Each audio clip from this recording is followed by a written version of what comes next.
The Department of Homeland Security has improved its ability to identify legacy IT systems it needs to upgrade, but it still relies on them more than it should. The agency's Inspector General finds these old systems are impacting the agency's ability to meet its mission. Kristen Bernard is the Deputy Assistant Inspector General at the Department of Homeland Security. Kristen, welcome. Thanks for coming on the program. What specifically did you look at regarding legacy systems at DHS? Sure. Thanks for having me, Francis.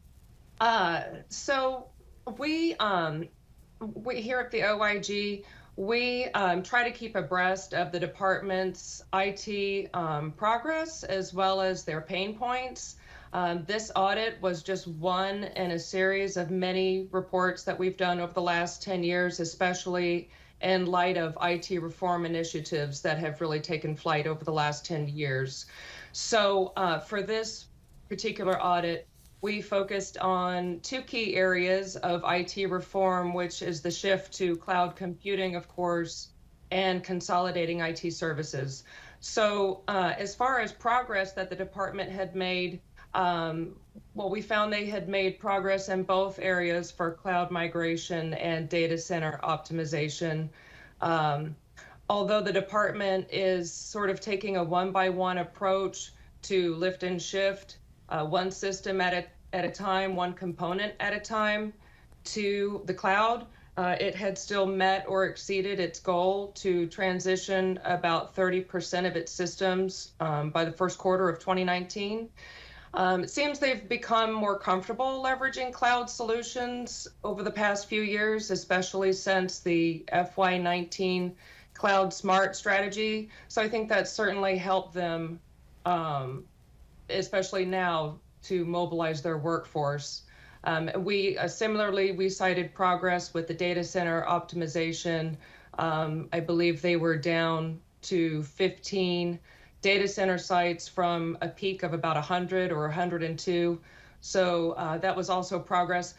But Francis, our key takeaway was DHS is still struggling to reduce its dependency on legacy technology systems. And we know from our prior audit work that the department has a lot of ground to cover in this area to address the rising operations and maintenance cost for supporting these legacy systems, but perhaps more importantly, to provide personnel with more up-to-date technology. And we cited 3 examples in the report of IT systems that were out of date or no longer supported, some dating more than 15 years ago.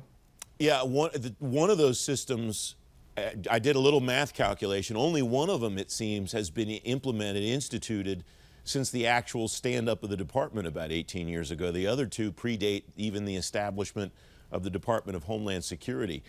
Were you able to get a sense in doing this work or other work that you've done why there hasn't been an update till now? Is it just because the system has to keep working to fulfill the mission of the agency, or is there some other issue there, Kristen? No, I think you've really hit the head on the nail. The biggest challenge that these legacy systems present in a department like DHS with its vast and complex mission operations is, technology is underpinning nearly every mission operation that's going on across the department. And these modernization efforts are a massive undertaking. It can destabilize the system for quite a prolonged period of time.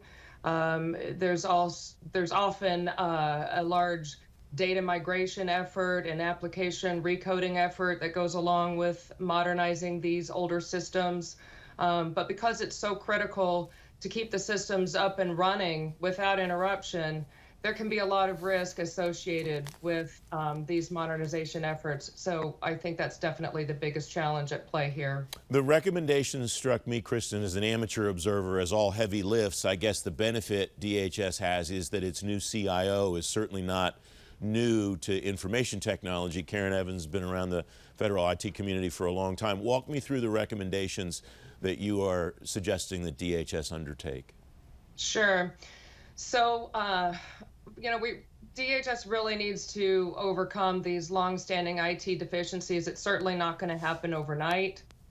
So with respect to the particular areas that we focused on for this audit, we issued 3 recommendations. aimed at improving their implementation of cloud technology, data center optimization, and providing oversight of legacy IT systems. So specifically, we recommended that they develop guidance, additional guidance for implementing cloud technology and migrating these legacy systems to the cloud. We recommended they coordinate with components to develop and finalize data center migration approaches and to establish a process to assign risk ratings for major legacy IT investments. And I think that's where Karen Evans will really be helpful. I know we've made some good progress over the past few years in CIO authority. And I think that she will have a good handle and be in a good position to maintain oversight. We just have less than a minute left, and that's exactly where I wanted to finish. John Zangardi, the former CIO at DHS, was on the program a few days ago talking about that fact. The HR system Angie Bailey has control of, the financial management system that you cited, Troy Edgar the CFO has control over that. FEMA has control over the FEMA grant system. Does that matter? Should those shift to the office of the CIO, or is that not in the purvey of the recommendations that you made? No, that's not in the purview of the recommendations that we've made, and that's certainly not uncommon for IT systems to be owned and managed by a program office. But yet, still, there are tools and techniques in place to empower the CIO to, as I said, to conduct that oversight and to use risk ratings and to maintain visibility to help out and provide that steering that's needed. Kristen Bernard, thanks very much for joining me. I appreciate your time. No problem. Thanks for having me.